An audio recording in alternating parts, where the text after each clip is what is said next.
África Global.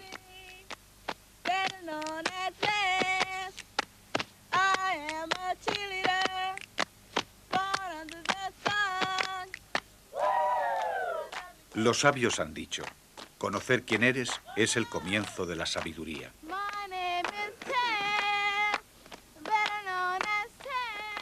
Por experiencia, los africanos saben que son un pueblo de antes de ayer, pero como potencial, somos el pueblo de pasado mañana. Mientras tanto, hemos sido los peones en los designios de otros pueblos. Este programa hablará de nuestros esfuerzos para convertirnos en jugadores en lugar de ser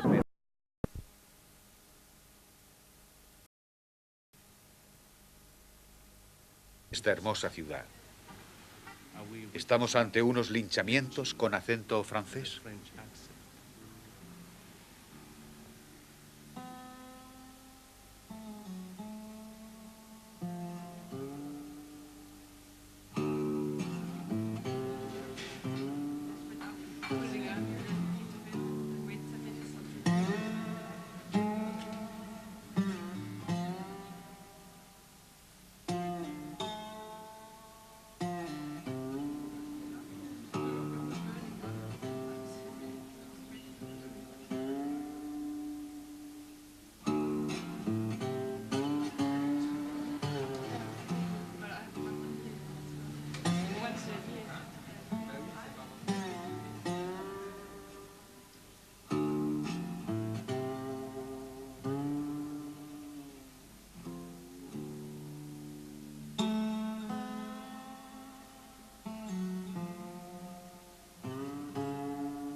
La Odisea Negra en América ha goteado sangre durante mucho más tiempo que en Europa.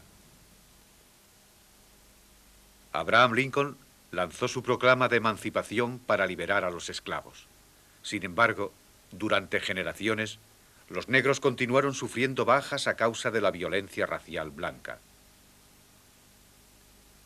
En los Estados Unidos, los linchamientos continuaron hasta los años 30, pero desde la Segunda Guerra Mundial, América se ha vuelto menos racista. En cambio, en Gran Bretaña y Francia han crecido los prejuicios raciales.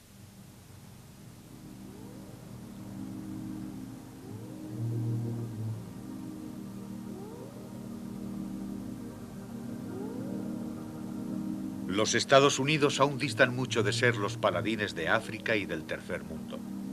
En efecto, aunque los Estados Unidos se han vuelto menos racistas en casa, se han vuelto más intervencionistas en el exterior. Las Naciones Unidas es uno de los escenarios donde se hace sentir la fuerza exterior americana. Cuando los padres fundadores de las Naciones Unidas decidieron ubicar el organismo internacional dentro del país más poderoso del mundo, estaban llevando a cabo una declaración política. Estaban confiando la paz a los poderosos. Durante un tiempo, los Estados Unidos se convirtieron en virtuales guardianes de la seguridad mundial, una especie de Pax Americana que vela por el mundo bajo su liderazgo. Luego vino la independencia de África. En un solo año, 1960, más de 15 países africanos diferentes se convirtieron en miembros de las Naciones Unidas, lo que supuso la mayor afluencia de países de la historia. ¿Marcó alguna diferencia? Resultaría absurdo decir que la Pax Americana le cedió el paso a la Pax Africana, que los mansos heredaron de los poderosos la custodia de la seguridad humana. Pero se estaba produciendo una transición.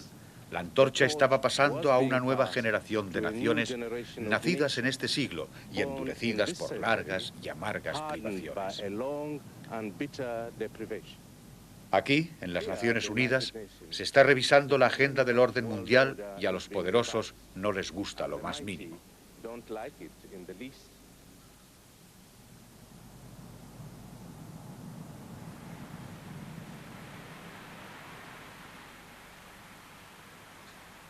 Los países en fase de desarrollo deberían buscar formas alternativas de influencia en el sistema mundial, más allá de las Naciones Unidas. Durante un tiempo, el petróleo ha sido un poderoso recurso en la ecuación global.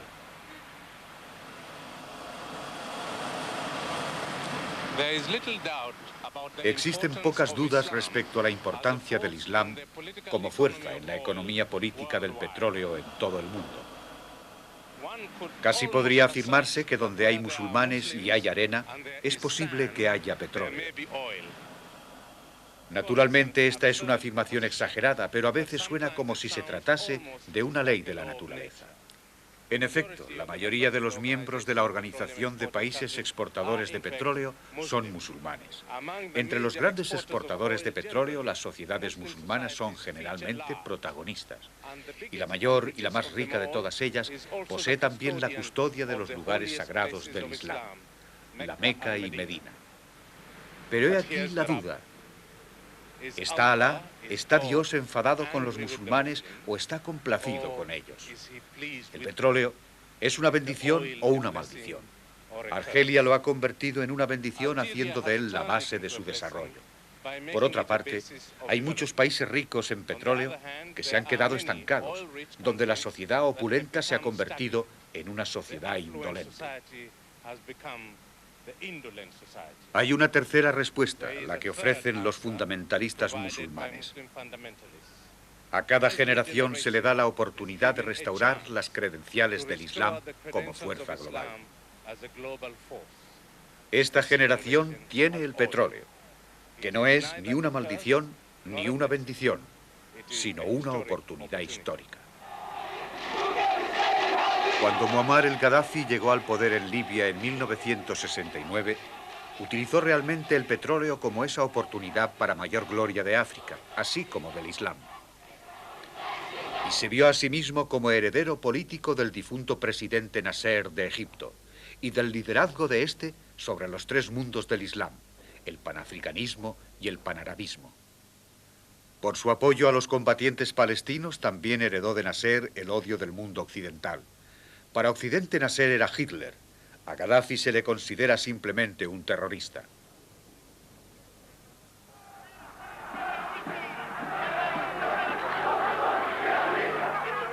Apoyó la resistencia armada contra lo que él consideraba que era el imperialismo occidental, pero al hacerlo, trajo sobre sí la venganza de Occidente.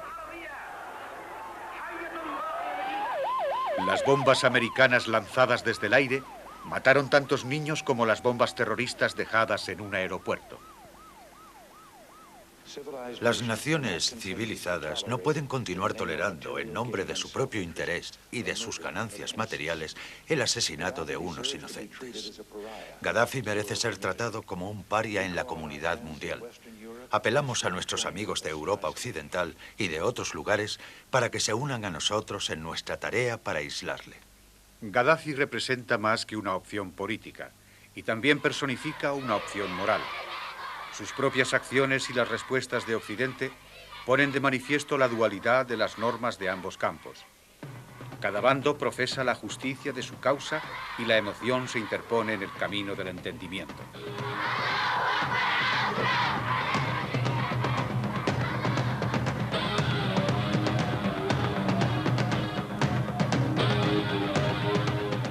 Parece como si dos ideales supremos hubiesen inspirado las aventuras de Gaddafi: convertir a africanos y árabes en dueños de su propio destino y transformarlos en protagonistas en el escenario del mundo. Gaddafi es otro ejemplo de hasta qué punto no es suficiente dejar de ser simples peones en los juegos de los poderosos. Debemos convertirnos en jugadores por derecho propio.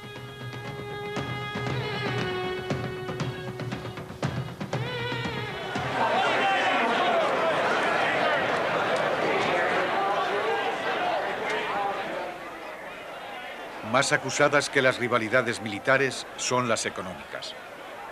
Aquí se dilucida todo el tiempo la cuestión de quién es el jugador y quién el peón, quién actúa y sobre quién se actúa.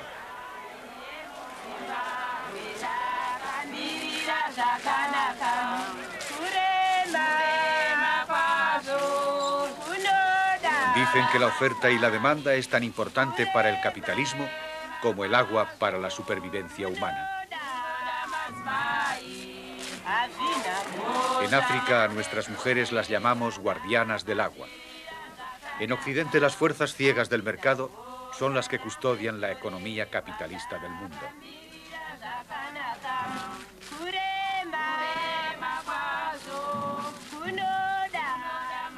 Occidente permite que la oferta y la demanda determinen la división entre los ricos y los pobres, entre jugadores y peones en las relaciones globales.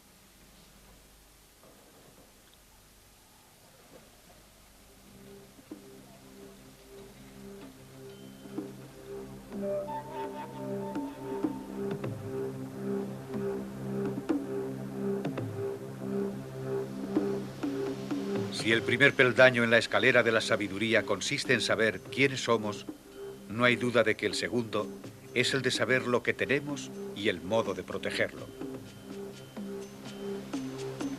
En realidad, África no controla sus propios recursos. Occidente dicta el precio que paga por nuestros minerales y toma lo que quiere cuando quiere. Los africanos necesitan unirse para establecer el auténtico valor de los recursos naturales. Al hacer causa común en la OPEP, los productores de petróleo cambiaron sus papeles con Occidente, tal y como hizo Gaddafi. África dispone de otras oportunidades para hacer lo mismo. Sin alguno de los minerales que exporta Zaire, se calcula que hasta un tercio de la potencia aérea de la Organización del Tratado del Atlántico Norte se vería en serias dificultades porque aumentarían los presupuestos de defensa y no dispondrían quizás de un número suficiente de aviones.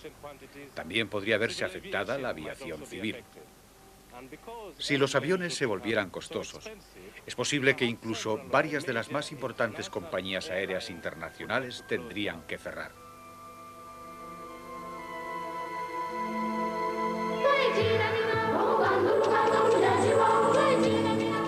Otro de los minerales de Zaire, el uranio, ha desempeñado un papel importante en algunos de los primeros experimentos atómicos. En ese sentido, Zaire estuvo presente en el nacimiento de la era nuclear. Pero una vez más, los recursos de África estaban siendo utilizados para los propósitos de otros pueblos. Desde la independencia, Zaire ha estado intentando convertirse en un jugador nuclear. El reactor de Kinshasa, construido por los belgas, fue el primero de África.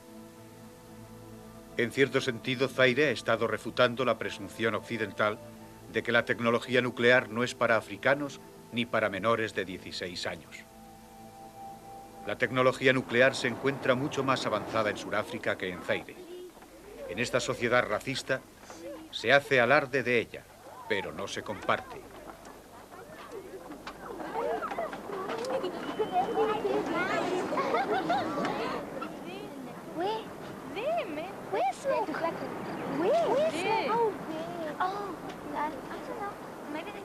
El presidente fundador de Ghana puso en guardia a los africanos sobre dos espadas peligrosas: la energía nuclear en manos hostiles y el racismo. Hoy en día ambas espadas penden sobre Sudáfrica.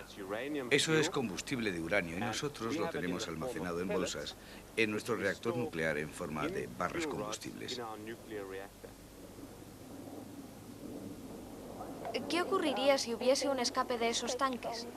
Los tanques están diseñados, o mejor, los edificios están diseñados de modo que no puede salirse nada. Están diseñados con un máximo de seguridad, pero si se produjese un escape, contamos con un plan de emergencia que entraría en funcionamiento enseguida y se tomarían las medidas necesarias.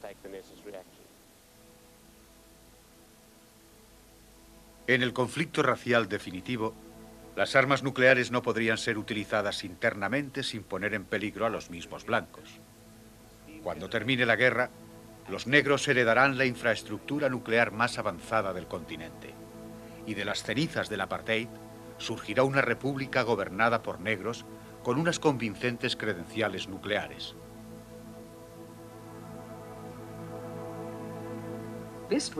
Muchas felicidades a nuestro compañero de las boinas verdes y enhorabuena por esa campaña que ha llevado a cabo.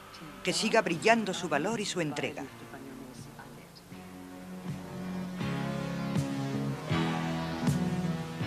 Durante 300 años los blancos han dominado la punta sur del continente y ahora sus días de privilegios están tocando a su fin.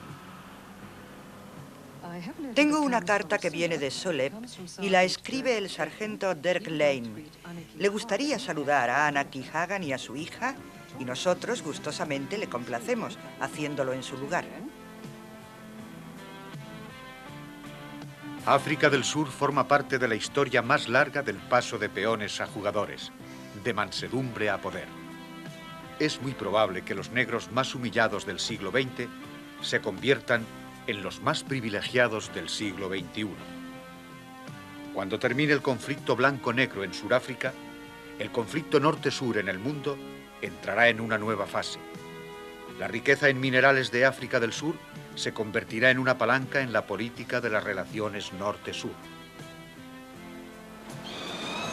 Un nuevo miembro que aportará como fondos la experiencia tecnológica de la que todos los demás carecen está a punto de incorporarse a las filas de los países en desarrollo. La base industrial de Sudáfrica estará al servicio de los negros del mundo en vez de ser fuente de beneficios para los blancos del mundo.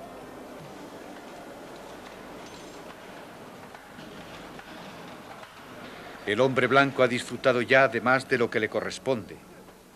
Los negros aguardan ahora lo que les corresponde por derechos de nacimiento.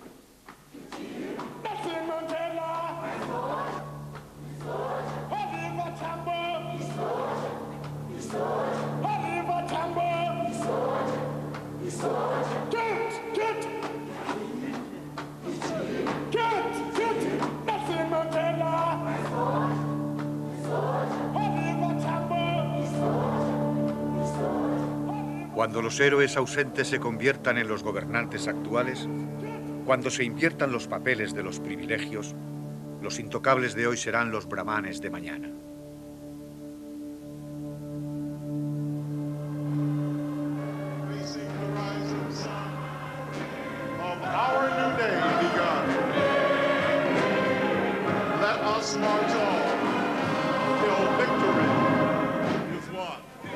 Los otros negros privilegiados del siglo XXI serán los afroamericanos.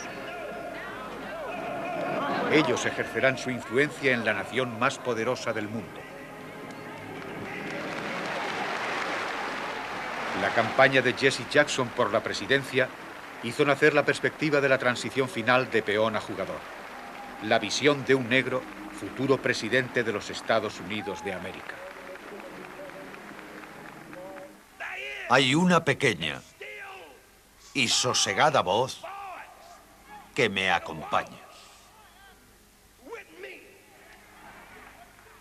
que habla conmigo, que me dice que estoy comprometido. Sí, aunque camine por el valle de las sombras y de muerte. Yo no temeré a ningún mal porque tú estás conmigo. El Señor es mi vida. Marchemos, marchemos, adelante, adelante, adelante.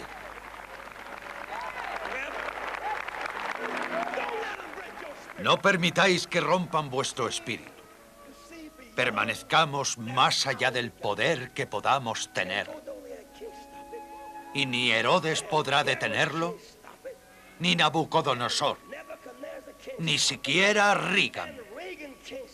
¿No sabéis que hemos celebrado el cumpleaños de Martin King siendo Reagan presidente? ¿No sabéis que hemos echado a Doc de Haití siendo Reagan presidente? ¿No sabéis que hemos echado a Marcos de Filipinas siendo Reagan presidente? ¿No sabéis que vamos a echar a Botha de Sudáfrica y a Reagan de Washington? No tardaremos.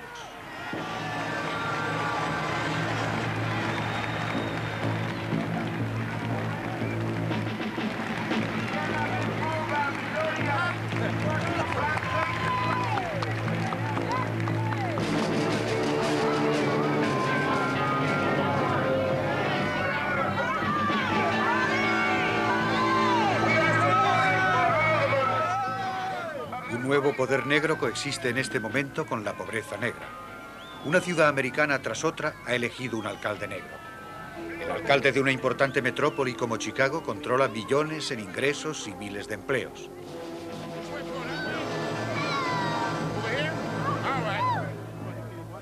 Una América negra fuerte puede que algún día sea un lobby tan poderoso para los intereses africanos como lo es la América judía para Israel. La intensificación del compromiso de los negros americanos contra el apartheid puede ser una señal para el futuro.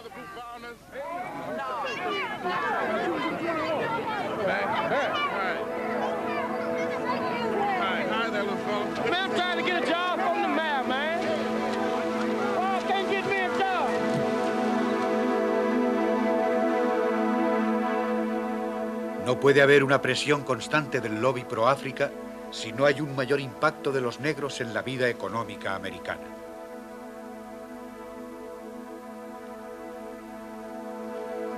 Acuñar dinero no es lo mismo que generar riqueza. Los negros americanos aún deben efectuar su entrada decisiva en la corriente principal del capitalismo americano.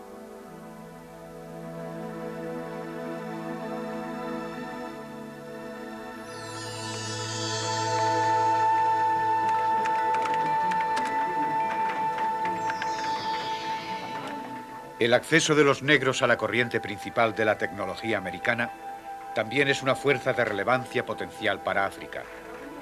Los jóvenes negros americanos de las escuelas secundarias son absorbidos gradualmente por la nueva cultura de los ordenadores. Forma parte de su preparación como brahmanes negros tecnológicos del siglo XXI.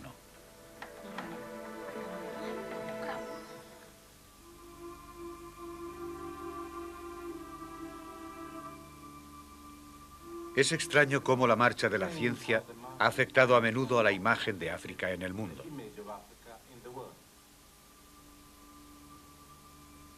Para conseguir un auténtico cambio en la visión que el mundo tiene de los africanos, los negros deben corregir la balanza entre profesores y alumnos, y así iniciar la transición desde una África internacional pasiva hasta una que sea internacionalmente activa. Cuando usted menciona a los africanos, ¿a quién se refiere exactamente? ¿Incluye también a los colonos blancos europeos? Vivir en un país no te hace formar parte de ese país, no te hace pertenecer a él. Yo vivo en los Estados Unidos la mayor parte del tiempo y, sin embargo, existen unos factores psíquicos que me identifican con Kenia. Y nada cambiaría aunque, teóricamente, viviese 1000 años en este país. De modo que la permanencia prolongada en un lugar no es una garantía de pertenecer a él, ni durante 100 años, ni durante 1000.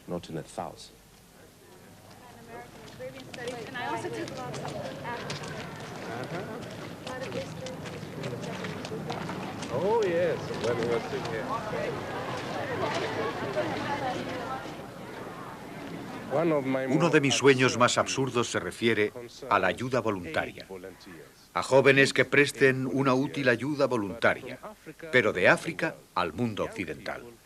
Jóvenes que ayuden a otros jóvenes, aunque en este caso, africanos que ayuden a jóvenes occidentales. Naturalmente, no hay ninguna ley natural que insista en que la pericia y la competencia deban fluir siempre de los países del norte a los países del sur. No hay ninguna fuerza de gravedad que insista en que los creadores y los asesores de desarrollo deban ir del mundo de los blancos al mundo de los negros. Si los hechos del mundo contemporáneo niegan esa propuesta, entonces hay algo realmente podrido en la situación del globo. Hubo un tiempo en África, en nuestros pequeños poblados, en que algunos creíamos que nuestra tribu era el mundo, que los horizontes estaban limitados y así, prácticamente, nuestro poblado equivalía a la raza humana. Hoy en día, en los Estados Unidos, hay muchos americanos que piensan, lo que es bueno para América es bueno para el mundo. Mi país es el mundo. Necesitamos cambiar la lógica de las expectativas globales. Necesitamos revisar algunas de esas realidades. En vez de insistir en mi tribu es el mundo, Deberíamos cambiar a la propuesta de que el mundo es mi tribu. En vez de argumentar como americanos, mi país es el mundo, deberían empezar a convencernos de que lo que es bueno para el mundo es bueno para mi patria.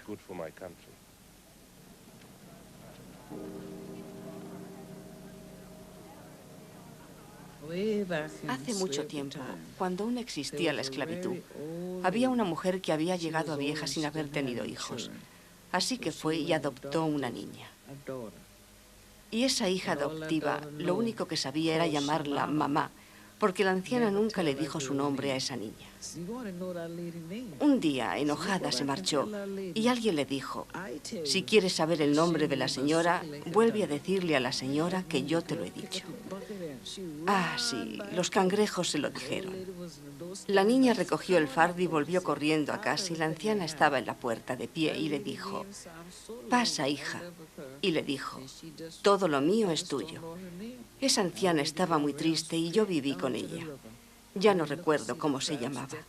La anciana fue derechita al río y al ver a los cangrejos les dijo: sé que le habéis dicho mi nombre a esa niña. Y yo dije: ¿lo ve, señor cangrejo? Luego la gente le atrapa a usted y le pone a hervir hasta que su lomo se pone colorado. Por eso está colorado el lomo del cangrejo. Nunca estará cocido hasta que no veáis que su lomo se pone colorado. Entonces ya podéis coméroslo.